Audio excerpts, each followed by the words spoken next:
Cocaine-funded game studios. CoinOp's cocaine and console wars. Back when I worked as an employee for Atari Games' consumer division, called Tengen. Atari Games in Milpitas in Northern California is where I met an engineer named Mark Phoenix. I would maintain contact sporadically with Mark for decades afterwards. At one point, Mark and I were quite good friends and allies. When we worked together at Interplay, we shared lunch together most days, and often worked very long hours and weekends together. We even speculated on freelance projects that we might somehow begin as a team. We went on pitch tours together to potential publishers. Mark was a loyal and a smart guy. And he was scrappy, resourceful, and perhaps a little bit sly. Ultimately, though, you knew that you could call on Mark and he would be there for you. While I was working at Atari, Mark resigned, and he took a job offer to join Electronic Arts, EA, in Redwood Shores, California, to work on their new pilot coin-operated arcade game division. I learned through Mark that EA planned to develop CoinOp expertise and compete in the market against Midway, Atari, Capcom, and more. Although CoinOp revenue was down, arcade games were virtual guarantees for home console versions selling in huge numbers. Games without an arcade parent game sold fractions of the arcade-associated games. EA never materially succeeded in their strategy of making CoinOp games that might result in downstream home video game improved sales. Despite hiring talented CoinOp developers like Ed Logg and Mark Phoenix, EA's CoinOp effort was largely a failed fiasco. Of course, there were potentially other motivations for EA to get into CoinOp development, which certainly hastened its demise. Atari had partnered with Bally Midway in Chicago for CoinOp physical hardware, so that EA could focus on game design and software. The idea was that EA developers would create the games for new hardware coming out of Bally, new hardware machines. One day, I received a panicked phone call from Mark. He explained that he wanted to get a jump start on the latest and greatest CoinOp hardware that they had received the night before from Bally in Chicago. He apparently noticed, though, there was some tape and plastic under the CoinOp motherboard when he opened it up to check out the new cabinet guts and electronics. Mark's voice lowered to me on the phone as he whispered, "Cocaine. Cocaine, man. There was cocaine in a huge bag under the motherboard. I'm going crazy, man. I don't know what to do. Someone might kill me." It was surreal. But given Atari's propensity for drugs and my having an EA executive producer offer me drugs in the past and prostitutes, it did not surprise me that Mark might find a big bag of cocaine at work under a CoinOp motherboard within Electronic Arts, perhaps in any video game company. Okay, it does sound nuts, but that was the reality of the time we lived in. It was my reality. It's what I saw. And apparently what Mark saw. Mark was worried sick. Anyone may have seen him. And that could mean bad things for Mark, he worried. He was freaking out.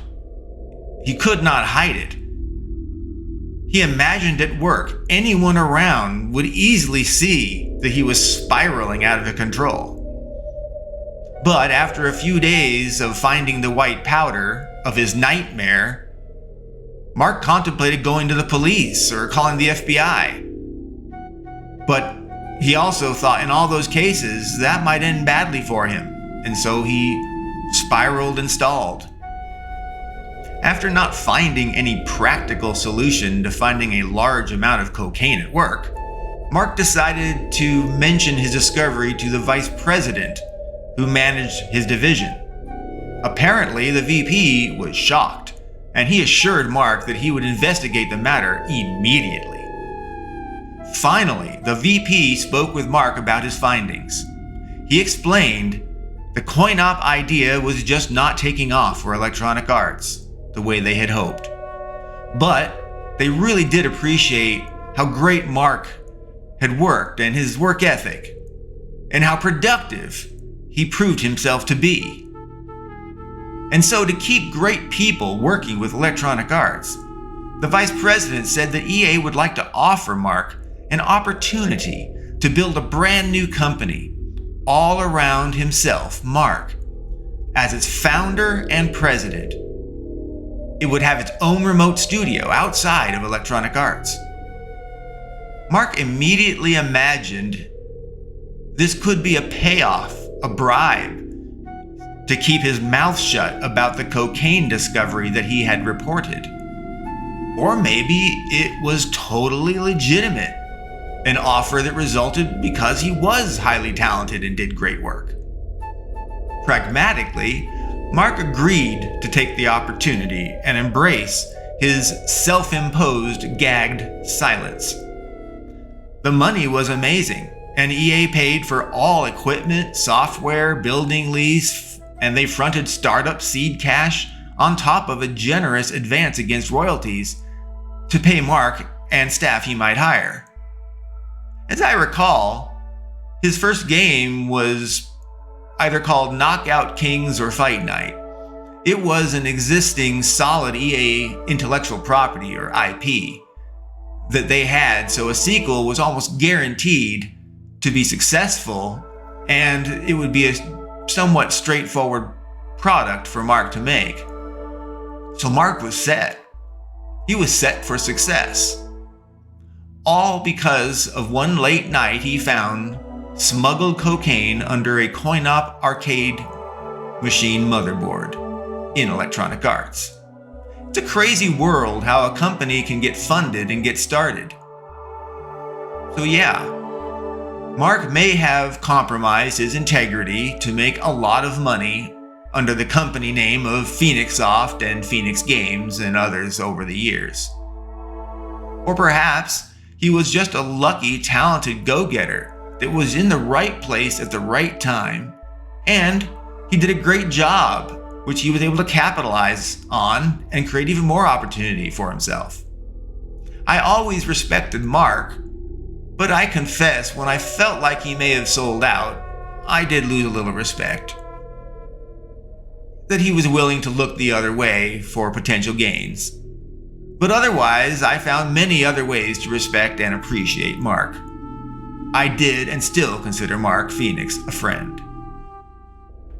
Mark had attained substantial wealth and professional power following his cocaine find that allegedly may have motivated his cocaine smuggling corrupt executive management to fund a new video game development company startup with Mark as its founder and sole owner, and further to award his company guaranteed contracts right off with an established successful intellectual property like Knockout Kings or Fight Night. Mark did well as an engineer for himself. His career progressed and he made good money, as the saying goes. But he had not found huge success until he embraced being the beneficiary of a possible corruption and tainted money source. Once Mark took the deal with the devil, once he made that deal, he made a long and very profitable career. But Mark had to work very long hours and very hard. He never slouched. He did not rest on his laurels. Mark may have been boosted by his benefactor, but he earned his success. Over time, it became evident to me that some people choose dark paths in life, and more often than not, those people attain more wealth, romantic relationships, and enjoy wide social and professional networks than those that don't choose dark paths. So conversely, people that limit themselves by holding true to high values and integrity tend to struggle to achieve much at all, they can earn more than the average person in compensation, but only with extraordinary hard work and potentially luck.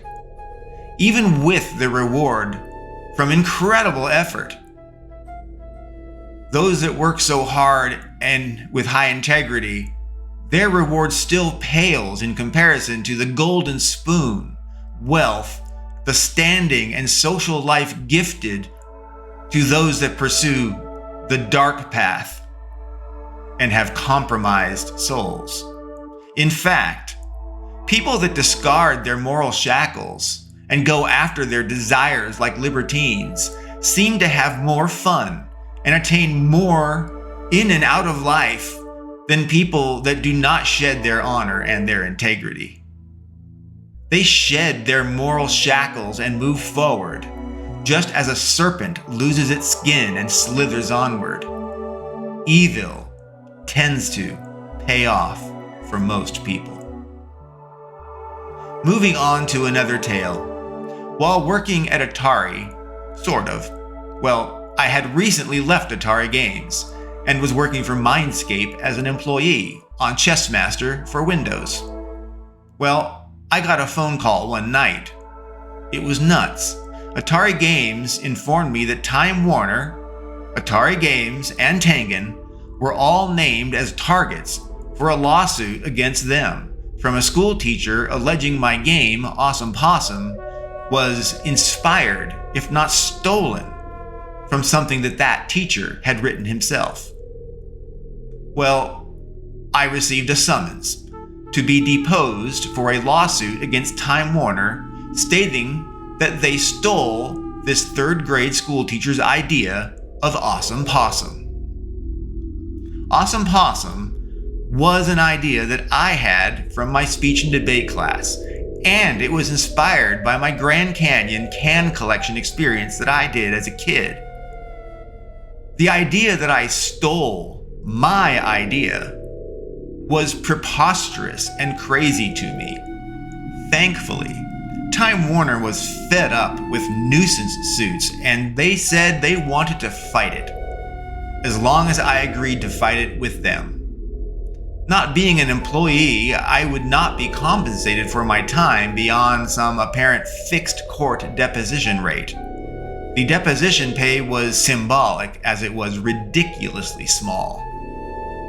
Months later, after my and other team members' depositions were done with the judge summarily dismissed the case as unfounded on all claims. But let me tell you the story. I spent 3 days in deposition and a week or more prior preparing with 2 attorneys that Time Warner hired to represent Time Warner Interactive, Atari, and Tengen. Corporate chains are a mouthful when you string them all together. During the deposition, the legal team was repeatedly frustrated with me because they said that I apparently liked to talk and was compelled to explain. The attorneys commanded that I should only answer questions that were asked of me and say only the fewest words required that detail the questions asked, and then move on to the next question or topics, and otherwise shut up. But it felt impossible to shut up and suppress the truth to me. It was not how I operated my entire life. And I was not about to compromise my integrity and my compulsion to share and show the truth, especially during a deposition where incomplete information can easily be misconstrued or abused. The lawyers insisted that more information can also be misconstrued and used against me and against the case. Well, obviously, I felt the opposite. The consequence of my delving into explanations during the deposition were a series of kicks from the woman attorney that sat next to me, and she kicked me a lot. Yep, she kicked and nudged and glared and dropped her pen, all things to get my attention so that she could remind me to shush and STFU. But I did not shut up or shush. I did rein in some of my verbosity, but I am verbose. The truth had to be told.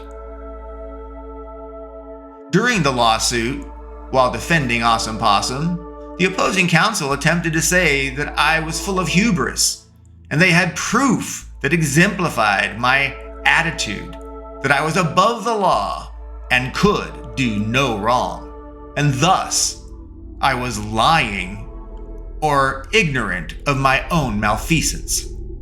They declared my email within Atari Games proved my bad attitude and conceit.